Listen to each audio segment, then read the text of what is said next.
kayo pumasok sa Maynila? Um, Ha? Napag-usapan lang po namin. Napag-usapan nyo lang. Napadaan. Ito pong mga tulonggis na to, magtsuhin po ito. Yung tsuhin, no, nadali na po, no, noong June 26. Ito po ang update ngayon, no, after a few days of follow-up operation ng Manila Police District.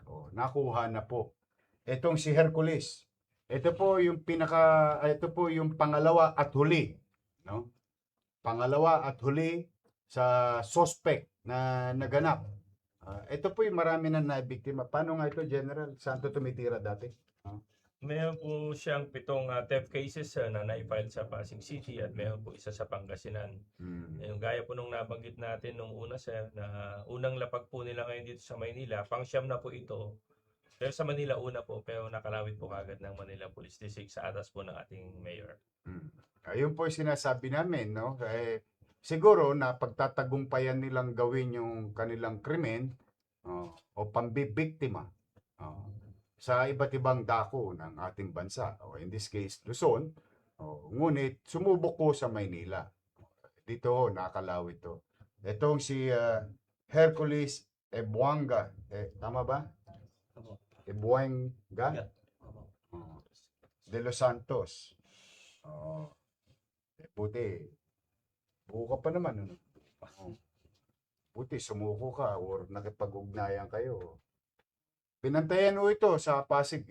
Pinalo po talaga to ng ating Manila Police District. At nakipagtulungan na rin yung tsuhin nito. No? Buti naman, mababait pa sa yung tsuhin mo. Ngayon, at least, magiging close kayong dalawa. No, very close kayo. Sama kayong hihimas ng rehas sa loob. At least magkakaroon kayo ng banding. Kasi very close kayo sa motor eh. Habang tinitira, ba't kayo pumasok sa Maynila? Ha? Napag-usapan lang po namin. Napag-usapan nyo lang. Napadaan lang po kami. Padaan lang kayo. Hindi ba kayo nanonood ng Facebook o hindi nyo ba napapanood na may gobyerno na sa Maynila? Talagang sumubok lang kayo, no? Kaya po, kita ninyo, sa mga kalongges, hindi ho sulit eh. Ako na, total, kwentahan lang naman. Titira kayo, nakadelay siya kayo ng 30 o 50, 100. Pero sa paghahabol ng Manila Police District, lumiliit ang mundo ninyo. Habang kayo nagtatago, siyempre, gumagastos din kayo araw-araw. Yung kinita ninyo sa kawalangyaan, nauubos din. Tapos, hindi pa kayo titigilan. Mas marami pong pera ang gobyerno kaysa sa pera na nakuha ninyo. Yung pera ng gobyerno dito sa lungsod ng Maynila, ginagamit namin ng mabuti upang kayo papanagutin sa mata ng batas.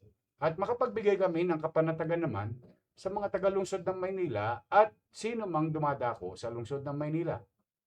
Maring a few hours, which is madalas mangyari, a few days, which is madalas mangyari, ngunit hindi kami mapapagod kahit 1 taon pa namin kayong hinahanap. Kahit 2 taon pa. At napabalita na rin po dito, nahiharap na rin namin sa inyo, kahit 15 taon pang nagtago. Tinakbuhan nyo ang aming mga husgado. Naging wanted kayo. Hahanapin po namin kayo. Kaya, congratulations sa mga batang Maynila. No? Ito po, sa mga biktima na wala na po ngayon, ito po yung additional suspect. The second suspect, ito po yung dalawa. Sa ulit-ulitin ko, ako naman hanggat maaari gusto ko nadidiplomasya kayo. Huwag niyong gagawin sa Maynila. Hanggat nandito kami, pipilitin namin mapagtagumpayan na magkaroon ng kapanatagan ng pamumuhay sa lungsod. So, sa mga biktima, ito po ang update. Sa mga magulang naman ito na nanonood, ito po, buhay po yung anak ninyo. Ligtas. Harap po siya sa husgado. Mas mahal pa ngayon ang bayad ng abogado mo kaysa doon sa natira mo. Tapos for the meantime, hoyo ka. Ilan taon ka na? 20 po. 20? Hindi ka ba nag-aaral? 15 nag-umpisa sir. 15 nag-umpisa. 15 ka nag-umpisa? Grade 4 lang to, Mayor. 15 anyos, tumitira ka na.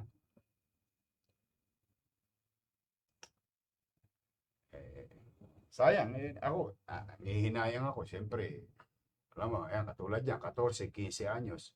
Pinag-uusapan niya sa mata ng batas ngayon ng mga congressman, senador, o even yung mga ibang mga individual or organization. Ito, nagsimula, 14, 15 anyos. Nagpalaki lang tayo ng dragon. Kaya kailangan talaga, siguro, ewan ko hindi naman ako mambabatas. Siguro napapanahon na pag-aralan natin maigi. Kasi kung hindi, pag hindi ho sila nagkakaroon ng obligasyon o responsibilidad or pananagutan dala ng kanilang edad o murang edad, baka pagdating ng araw, pinalalaki lang natin sila na lalong maging adventurer. Ito, kala niya pasyalan ng Maynila. Pasyal ka na ngayon sa Hoyo. Ha? Sige, dali nyo na yan. Okay po, ayan po mga kababayan. Sige, dali nyo na yan. Muli naman bilang update, nandito po si General Santiago na nakatulong natin ang Manila Police District. At hindi po kaila sa inyo na may naganap pong malaking peace rally sa lungsod ng Maynila. Kahapon, at nag-umpisa ho ito ay gabi nung isang araw. No? Sila po ay dumako dito sa Maynila. Maayos po silang dumating. Maayos silang nakita ang Liwasang Bonifacio at ang Liwasang Bonifacio po ay Freedom Park. Kaya po pinayagan yan ng inyong lungsod. In fact, hindi po kailangan ipagpaalam. No? Kaya lamang ikinalulugod namin sa pamunuan ng Iglesia ni Cristo sapagkat yung pakikipag-ugnayan at pakikipag-ugnayan sa lokal na pamahalaan ay talaga pong ginawa nila. At kami naman dahil kami properly informed, agad kami naggayak ng mga katulad ng ginagawa naming tulong sa iba pang rallyista na nagiging maayos. Lagi. Kasi hindi lamang po yung Iglesia ni Cristo ang nagrarally sa Maynila. Meron din ibang mga sektor or relihiyon na nagrarally sa Maynila. Na simula nung tayo naging mayor, ay tayo yung nagpapadala ng mga medical team, MDRRMO, traffic, tubig, pagkain, sa iba pa na naganap. Katulad halimbawa nung, if I'm not mistaken, na September, saka November, no? Ngayon naman, ngayong Hulyo. So, kami po ni General Santiago ay taus-pusong nagpapasalamat sa ating mga kapatid na dumako ritong maayos at umalis ng maayos. Wala pong vandalism na nangyari. Walang paninira ng halaman. Walang paninira ng mga gamit ng pamahalaan. Walang paninira ng stoplight. Kaya pa po silang dumating. Nasaad nila yung kanilang hinaing at damdamin ng malaya sa lungsod ng Maynila. At maayos silang umalis. Bagay na aking pinagpapasalamat din sa Manila Police District with their restraint and policing the area. Ulitin ko po, dito kayo nakakita na kapag talagang nag-uusap ang pamahalaan, yung puliso nandiyan dyan sa nakikita ninyo. Pero wala ho kayong makikitang dunggulan dito sa Maynila. Wala ho kayong makikitang pag-aalitan sa pagitan ng mga dumako dito sa Freedom Park. Tapos, ginawa rin ho namin yung dati na namin ginagawa sa mga mabubuting rallyista. Kasi, ang gusto namin sa Maynila, ay malaya po kayo makapagpayag. Sino man kayo. Pero kung halimbawa, sisirain ninyo yung mga gamit namin. Mag-i-spray kayo. I-sprayan yung mga pader namin. Papabuyin nyo yung mga tindahan ng negosyante sa lungsod ng Maynila, mga building gamit. Hindi po kayo welcome sa Maynila. Hindi namin kayo para suportahan.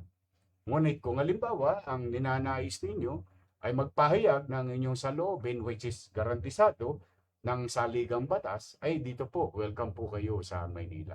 Kaya po, kung gusto kong kunin ang pagkakataon na ito, ipagpasalamat sa ating Manila Police District, headed by General Santiago, sa Traffic Management Bureau, Director Dennis Biahe, kay Kenneth Amorao, Director ng DEPS, no? O yung naglilinis. Kasi po yung mga kapatid, may kinain sila, inilagay nila sa tamang sisidlan. O, tapos inimpok nila doon sa isang area, o siya naman pumasok ang pamahalang lungsod na kinuha yung mga basurang yaon. Kaya makikita nyo, walang kalat na naiwan sa liwasang Bonifacio. Sa MDRRMO, dahil pinadala po natin yung mga banyo, doktor, first aider. Naayos ang traffic, nasunod do sila. No sinabi ng direktor ng Traffic Bureau na kung po pwede dito pumarada, iayusin ang pagparada. Sumunod po ang lahat. Kaya po nagamit ang kalsada, lalo na ang main artery, yung ating Loton.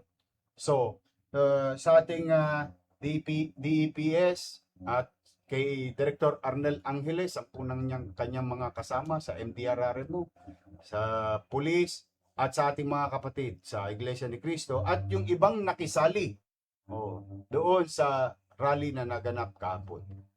Natapos ng mapayapa at maayos. Yun ang hangad ko.